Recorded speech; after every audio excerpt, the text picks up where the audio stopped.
Hola, ¿qué tal? Soy Nicolás Olea, profesor en la Facultad de Medicina de Granada y médico en el Hospital Clínico. Y hemos decidido hacer una presentación sobre el mundo de los plásticos. Nos interesan los plásticos porque nuestros estudios hechos en población humana, en niños, en mujeres embarazadas, en adultos, indican que hay una exposición cotidiana al plástico para personas no profesionalmente expuestas, es decir, para la gente normal de la calle. ¿Y cómo sabemos eso? Pues porque el constituyente de los plásticos que se muestran en esta mesa ya están circulando en la sangre y de hecho están presentes en la orina. De eso significa que todas las personas estamos expuestos a plástico y sus componentes. Nos interesa entonces que esa exposición existe y que esa exposición pudiera tener un efecto sobre la salud. Sabemos desde hace tiempo que algunos de esos componentes de los plásticos son tóxicos para el organismo. Por ejemplo, que el bisfenol A, del cual ya hemos hablado en muchas ocasiones, es un monómero del polímero que se llama plástico, que está en la sangre, está en la orina y que actúa como una hormona. Es decir, dentro de nuestro organismo actúa modificando el equilibrio de las hormonas. Llamamos a esas sustancias químicas disruptores endocrinos y ya los hemos estudiado durante años en los pesticidas, como contaminantes en alimentos, como contaminantes en el agua, en diferentes formas de exposición a las personas, pero hoy vamos a centrarnos en esos compuestos como componentes de los plásticos. Gracias a que hay un sistema de recogida y de reciclado de los plásticos, desde casi el inicio de su puesta en el mercado, los consumidores podemos identificar algunos de los plásticos y saber elegir unos mejores que otros. Eso está fundamentalmente en el código de reciclado que indica desde el 1 al 7 el plástico mayoritario. El 1 corresponde al PET, al polietileno tereftalato, el 2 al polietileno de alta densidad, el 3 al polietileno de baja densidad, el 3 al PVC, el 4 el polietileno de baja densidad, el polipropileno es el 5, el poliestireno es el 6 y otros, que incluye un grupo muy variado de plásticos, pues son el 7. Las siliconas, los perfluorados, el policarbonato, las resinas epoxi. En general son muchos los plásticos que hay en el día a día y la mayor parte de ellos se utilizan en el procesamiento, en el envasado o en la preparación de los alimentos. De tal manera que la vía digestiva, es decir, por vía oral, es como ocurre más frecuentemente la exposición, ya sea de un agua contaminada por ese plástico o de freír o asar en una sartén recubierta de un compuesto perfluorado o utilizar una silicona en un horno. ¿Son todos los plásticos igualmente preocupantes? Pues en principio tendríamos que aclarar algo. Los plásticos son polímeros muy complejos. Como alguien decía, esto es un asunto muy complejo.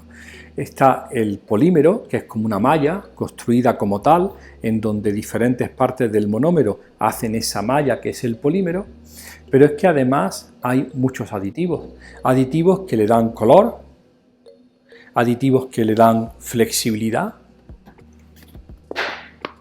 aditivos que hacen que los plásticos se adapten como un guante, aditivos que evitan que ardan. No sé si recordaréis, los más mayores, que antes el plástico y los tejidos ardían de una manera sorprendentemente rápida y ahora parece como si las cosas ardieran menos. Pues bien, esos aditivos que protegen de la luz ultravioleta, que le dan color, que le dan flexibilidad, que le dan esas características maravillosas que tienen los plásticos, son también componentes de los plásticos. Bien, cuando esos plásticos se ponen en contacto con el alimento, tanto el monómero que forma el polímero como algunos de los aditivos puede difundir. Todo el mundo sabe que una botella de agua dejada en el coche en Granada a 43 grados, cuando uno intenta beberla a continuación, primero se quema y después dice, sabe a plástico. Ese sabor a plástico significa que algo de los constituyentes habrá diluido en el agua para que el agua tome ese sabor. Pues bien, sabemos todos que tiempo y temperatura son críticos para que esos componentes del plástico, monómeros o aditivos, se liberen sobre el contenido del alimento. Después de su uso, estos plásticos teóricamente van a ser reciclados. De hecho, esto es el código de reciclado, ¿de acuerdo? Esto es para que cuando uno formalmente los tira al contenedor apropiado, el que va a reciclar pueda identificar cada uno de los plásticos que nosotros hemos tirado para hacer un procesamiento distinto y una recuperación específica.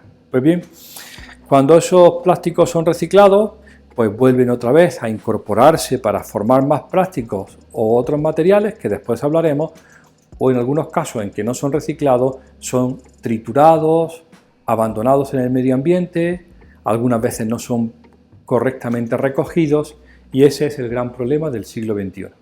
La contaminación del medio por residuos de los plásticos.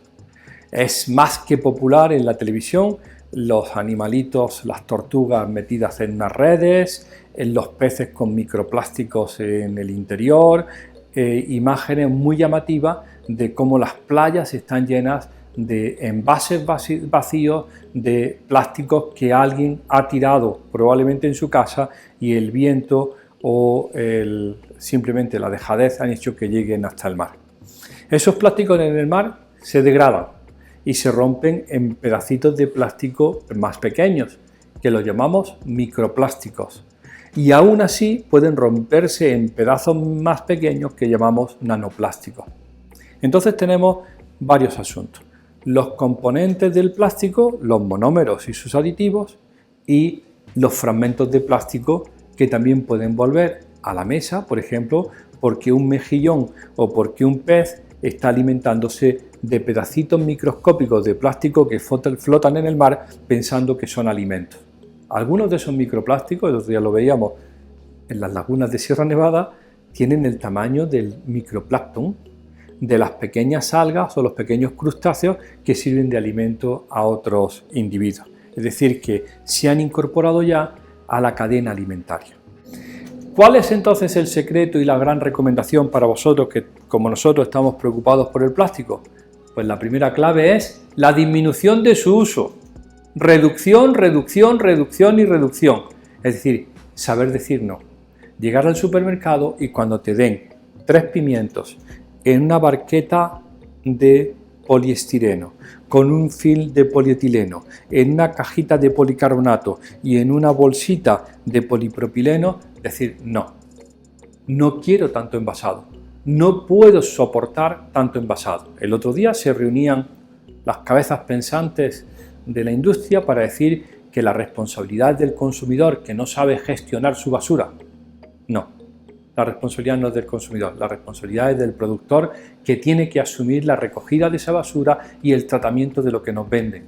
Entonces hay que empezar a decir que no en el supermercado y decirle basta, no quiero más bolsas, no me den más plástico, déjame reutilizar mis bolsas porque yo sabré cómo gestiono mi basura. Entonces la primera es la reducción. La segunda, más sencilla, es la reutilización. ¿Cuántas cosas se pueden reutilizar? Lo ha dicho claramente la Unión Europea y lo ha dicho España. Prohibido el plástico de un uso simple, de un solo uso. Tiene que eliminarse, porque eso no es tolerable. La segunda entonces es la reutilización, la reducción y la reutilización, y por último queda el reciclado. Pero la clave para nosotros es aprender a disminuir nuestro consumo de plástico y a forzar que el plástico que se ha recogido pueda reciclarse en su totalidad con un proceso. Solamente si queréis alguna pregunta particular, tenemos aquí en la Facultad de Medicina y en el hospital abierto el sitio, el correo electrónico lo pasamos para que comentéis lo que queráis y que pues podamos tratar asuntos tan llamativos como es el que estamos estudiando actualmente, que es la mascarilla de material polimérico polipropileno que nos estamos colocando todos en la boca y que no tiene nada de textil.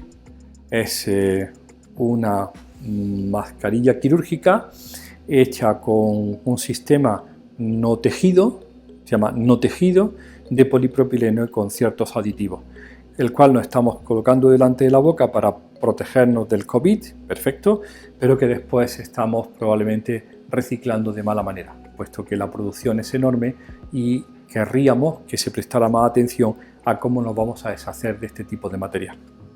Muy bien, pues a vuestra disposición y un placer haber estado con vosotros hoy.